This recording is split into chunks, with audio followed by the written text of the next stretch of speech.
Bismillah, Assalamualaikum warahmatullahi wabarakatuh. Waalaikumsalam warahmatullahi wabarakatuh. Sebelum memulai pembelajaran hari ini, marilah kita membaca doa sebelum belajar. Doa dimulai.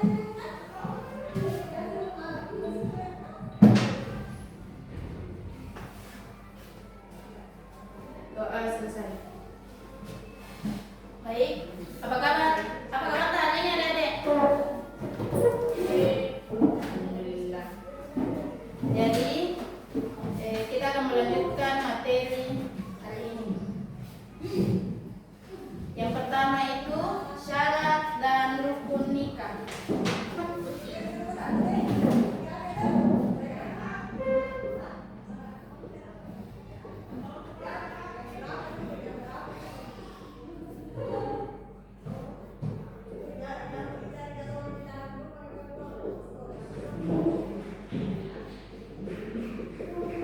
Syarat dan rukun nikah.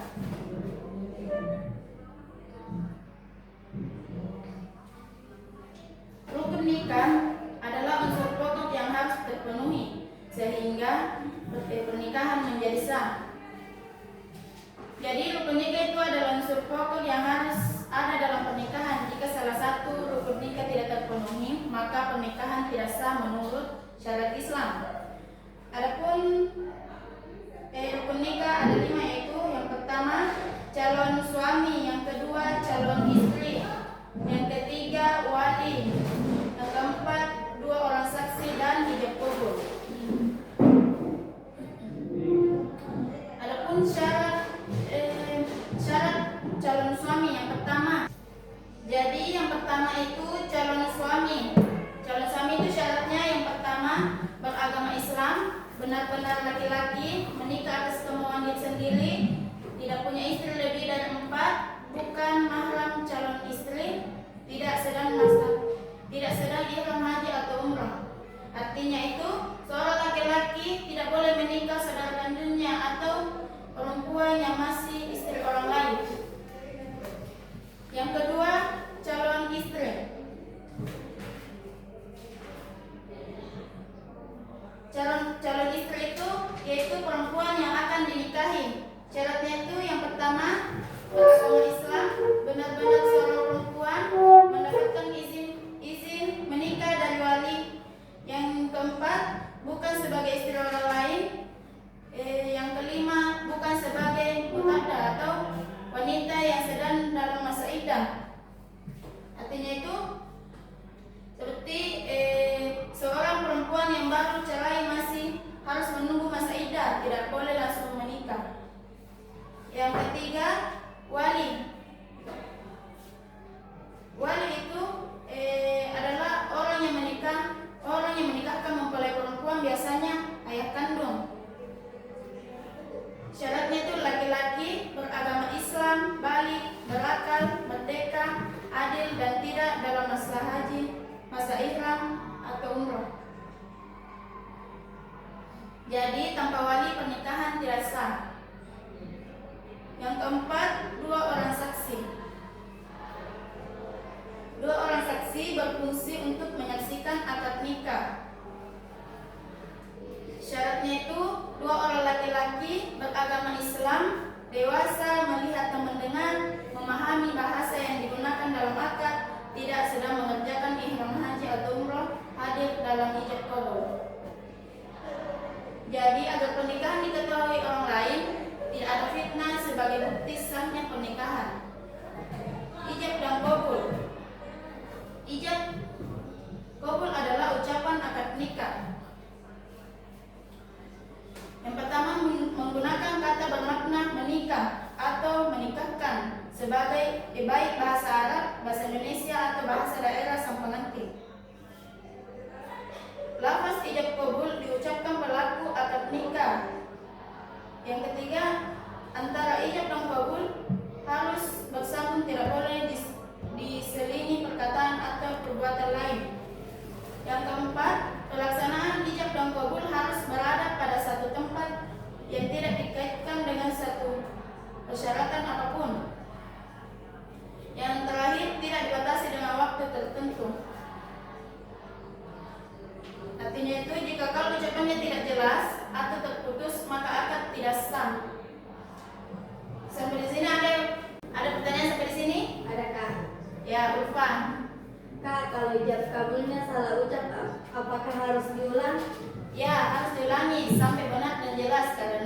kabul menentukan sah atau tidaknya pernikahan. Ada yang lain?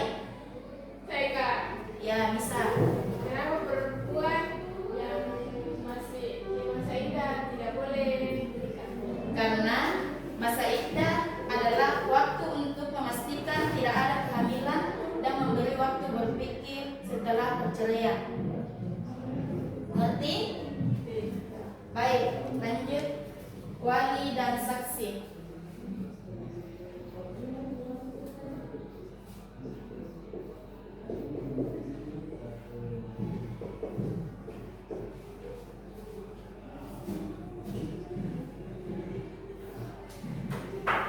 Jadi pengertian wali nikah. Wali nikah adalah orang yang berhak menikahkan seorang perempuan dalam akad nikah. Ini dulu, ada lagi. Jadi apa tadi? Menurut itu bagaimana kalau menikah dipaksa orang tua? Menurut tak bagaimana? Ya bisa. Tidak baik karena menikah harus atas kemauan sendiri. Betul sekali. Islam tidak membenarkan pernikahan karena paksa. Menurut tak apa arti rukun pernikahan? Rukun pernikahan adalah hal-hal penting yang harus ada supaya pernikahan sah.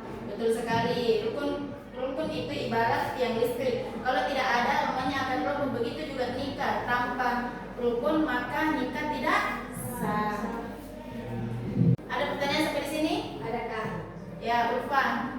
Kak, kalau ijab kabulnya salah ucap, apakah harus diulang? Ya, harus diulangi sampai benar dan jelas karena ijab kabul menentukan sah atau tidaknya pernikahan. Ada yang lain?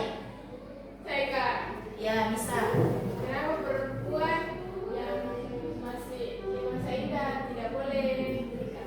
Karena masa iddah adalah waktu untuk memastikan tidak ada kehamilan dan memberi waktu berpikir setelah perceraian. Ngerti? Baik, lanjut. Wali dan saksi.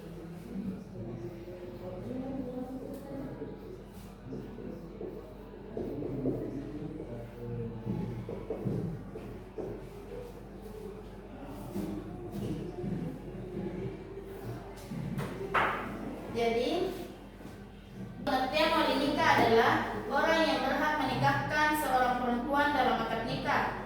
Dalam Islam, perempuan tidak boleh menikahkan dirinya sendiri sehingga harus ada wali. Jadi, jika seorang perempuan yang menikah, ayahnya tidak berhak bertindak sebagai wali yang menyerahkan anaknya kepada calon suami. Adapun kedudukan wali, sabda Rasulullah SAW, tidak sah pernikahan kecuali dengan wali yang dewasa dan 2 orang saksi adil. Artinya itu tanpa wali pernikahan tidak sah. Jadi wali itu wajib ada dalam pernikahan.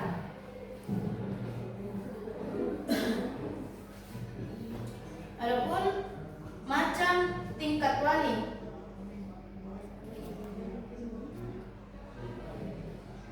Wali nikah terbagi menjadi 2 macam, yaitu wali nasab dan wali hakim.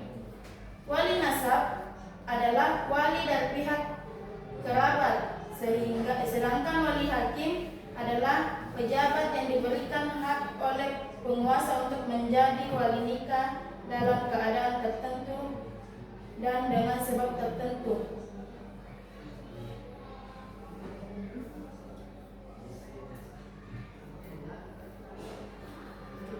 Adapun saksi nikah. Saksi adalah orang yang menyaksikan akad nikah agar pernikahan itu jelas dan bisa dibuktikan. Tanpa saksi pernikahan tidak sah. Adapun saksi nikah. Jadi saksi adalah orang yang menyaksikan akad nikah agar pernikahan itu jelas dan bisa dibuktikan. Tanpa saksi pernikahan tidak sah. Kedudukan saksi untuk menghilangkan fitnah atau kecurigaan orang lain terkait hubungan pasangan suami istri. Yang kedua, untuk lebih menguatkan janji suci pasangan suami istri, karena seorang saksi saksi benar-benar menyaksikan akad nikah pasangan suami istri dan janji mereka untuk saling menopang kehidupan rumah tangga atas dasar hasrat bersama. Yang kedua, syarat-syarat saksi dalam pernikahan. Yang pertama itu laki-laki beragama Islam, balik, mendengar dan memahami perkataan dua orang yang melakukan akad, bisa bicara, melihat dan berakal, yang terakhir adil. Jadi, ada pertanyaan sampai di sini?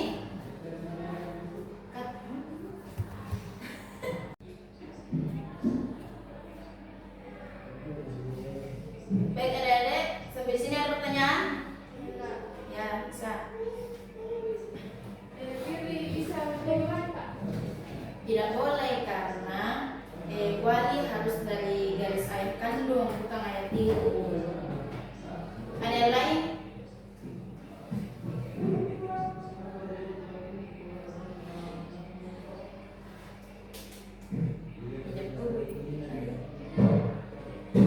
Walinya apa wali?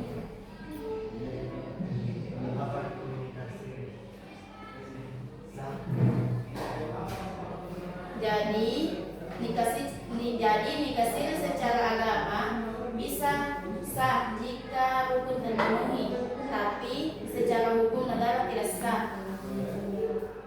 Mengerti adek? Saya belum pusing. Baik. Jadi yang ketiga itu ijab kabul.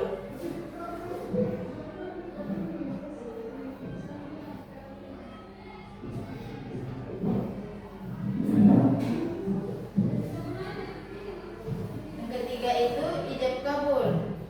Apa itu ijab kabul adek? Ijab kabul adalah akad nikah yang dilakukan melalui ucapan antara wali, mempelai perempuan dan calon. Ya, betul sekali. Jadi ijab kabul itu merupakan rukun nikah yang menentukan sah atau tidaknya suatu pernikahan menurut Islam. Jadi tadi sudah dijelaskan itu syarat-syaratnya toh ijab kabul. Jadi ijab kabul adalah bagian terpenting dalam pernikahan Islam. Oleh karena itu pelaksanaannya harus memenuhi syarat dan ketentuan agar pernikahan sah secara agama. Jadi lanjut ke bagian terakhir, mahar.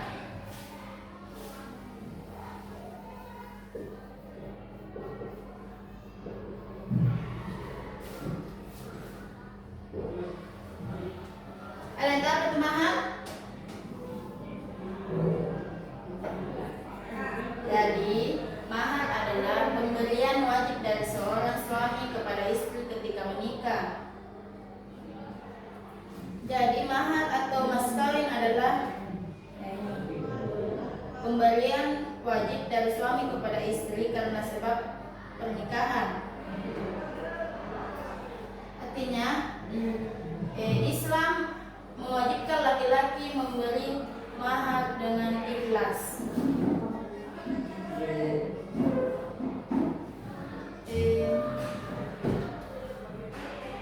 Mahar itu wajib dalam pernikahan. Kalau akad nikah sudah terjadi tapi mahar belum diberikan, nikahnya tetap sah, tetapi mahar tetap harus dibayar. Jadi kewajiban mahar tidak boleh dihilangkan. Ada dua macam mahar. Itu yang pertama mahar musamma. Ada yang tahu apa itu mahar musamma? Tidak. Jadi mahar musamma itu mahar yang sudah disebut jelas saat akad nikah. Contohnya uang 5 juta, emas 10 gram, seperangkat alat sholat. Jadi mahar musamma itu mahar yang jelas dan jumlahnya disebutkan saat akad nikah berlangsung. Yang kedua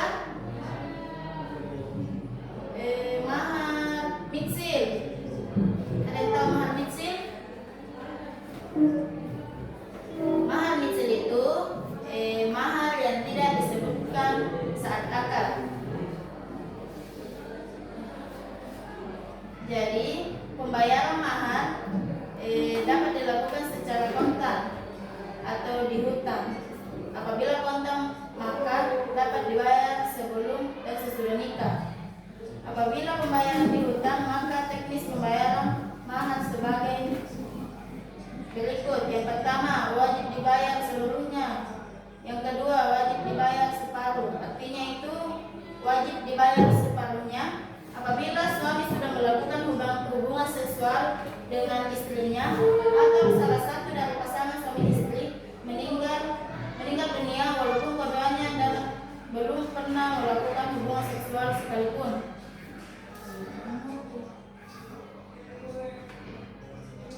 Yang kedua, wajib dibayar separuh. Jadi mahar mitsil, mahar yang tidak disebutkan pada saat akad nikah, maka jumlahnya disesuaikan dengan kebiasaan keluarga perempuan, misalnya melihat mahar saudara perempuannya. Yang terakhir, ukuran mahar. Adik-adik, Islam tidak menentukan mahar harus mahal, yang penting mampu dan ikhlas.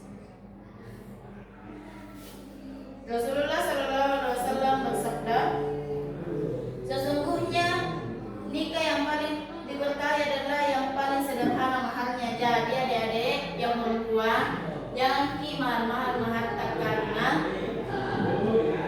Rasulullah SAW tidak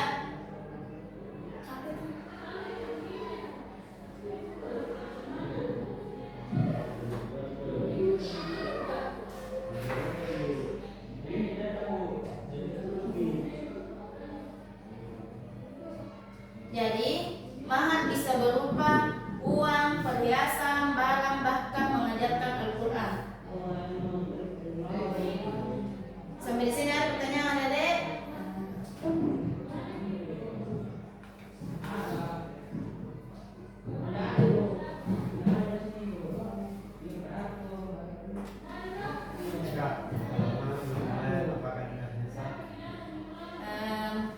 Nikahnya tetap sah, tapi mahar tetap menjadi kewajiban suami yang harus dibayar. Ada yang lain?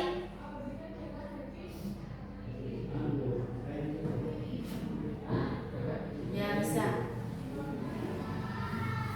Gimana kalau suami tetap belum bayar itu? Jadi mahar itu tetap harus dibayar meskipun suami sudah meninggal, tetapi dibayar dari harta suami karena itu adalah hak suami istri. Berarti kita bisa ambil kesimpulan bahwa mahar adalah kewajiban seorang suami yang harus diberikan dengan ikhlas, sederhana, dan penuh tanggung jawab. Islam sangat memuliakan perempuan melalui aturan ini. Selanjutnya itu kasih tugas adik dikerjain. Tugasnya itu ada 5 nomor.